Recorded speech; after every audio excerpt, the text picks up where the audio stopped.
Hello guys, once again it's Matt, and today we have another video. Thank you all the members, all the patrons. Make sure to subscribe and let's get into it, guys. Today we are flying out with the F-15J, the Japanese F-15, and we're going to talk about if it's worth to actually fly high, guys. As you see, I would say like 98% of the player base or something like that. I have no proper numbers, but at least like 98% of the players fly very low to the ground in the RRB matches, and even in simulator if you play that.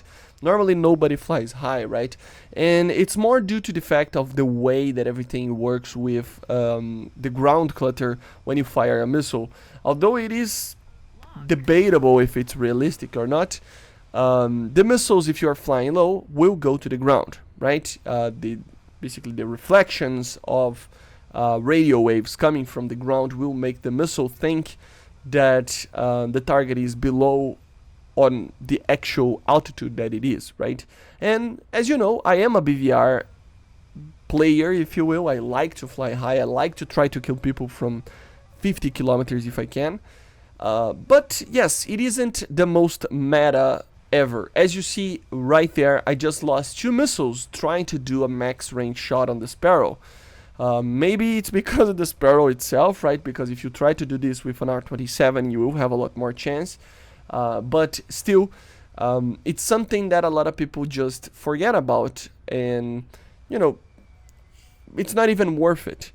But I guess, guys, at the end of the day, it depends very much on how much fun are you having in the normal matches, because I gotta be honest, it is even a little bit harder to actually produce content when there is nothing going on in the game, like new patches and new aircraft, etc., because there isn't a lot to show that it's new. And what it becomes is that we already have the normal gameplay that a lot of people just play. They get into a match and they just fly low, they get into some dogfights, they fire some missiles, they kill 1, 2, 3 targets normally.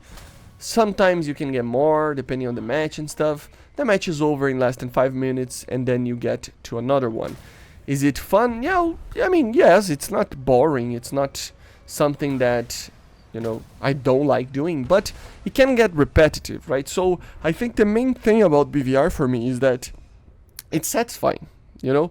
It's not only BVR, but flying high in general, it is a lot more satisfying for me personally, you know?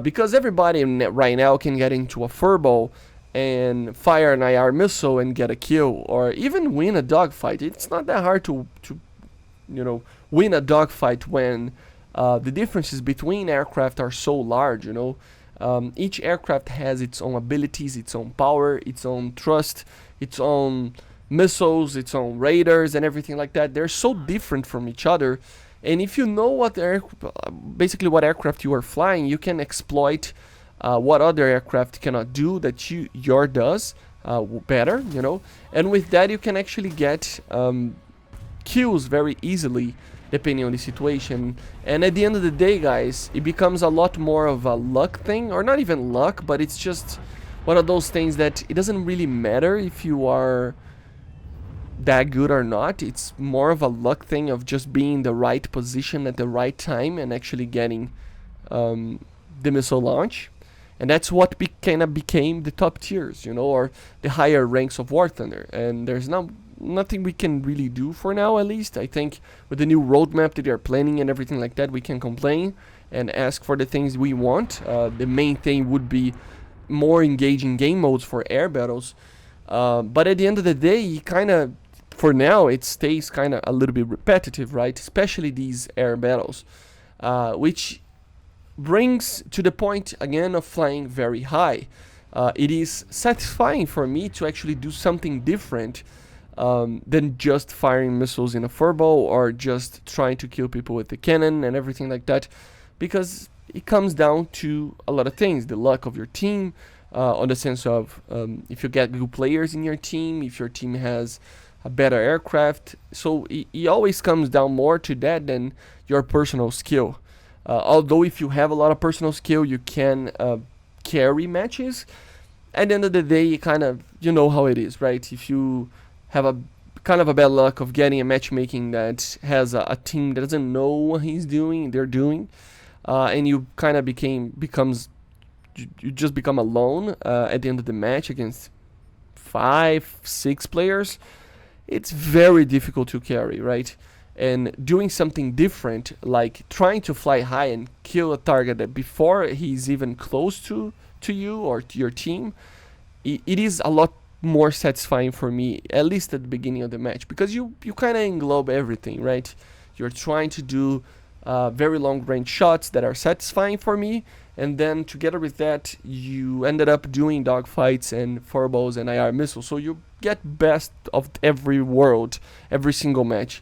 It's rarely that you have the matches that everybody's dead and you're still flying high. Normally you ended up flying very low at one point and getting yourself into some trouble with furballs and stuff, right? So it's kind of the best of both worlds for me. So is it really worth to actually fly high? Well, that's the question that you have to do. For me personally, yes, it is, definitely, because I have fun trying to kill a superior missiled aircraft like this, for example. I know it's a MiG-29, there's F-14s and everything like that on my 12 o'clock, and I need to play the chess game of BVR correctly so that I can actually try to get a kill. And normally you will miss the missiles, especially if you are using the Sparrows at these ranges, right?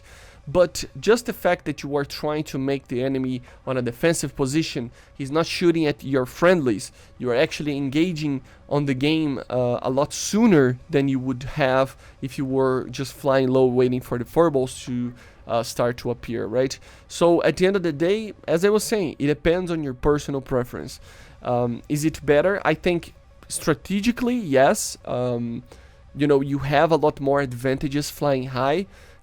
Because if you do it correctly, you can get a lot of people by surprise, attacking them from above. And because of the way that FOV works and everything like that, it's a little bit more unlikely that the target is looking upwards than forwards, right? So if you are flying high, even after you fail or succeed on trying to kill people in the BVR missiles, you can still drop from above in a target that is unsuspected and try to get kills with that, right? So that's the question that you need to do. Do you think, I mean, overall I think yes, it is a good idea and it is strategically better, but you have to know what you're doing and you have to think that it's satisfying enough to try to do it. If you don't have those questions answered, you probably should be just flying low and getting the normal kills that you normally get, which is going to be a little bit easier. But anyway, let me know in the comments what you think about the subject. I see you guys on the next one. Make sure to subscribe, and bye.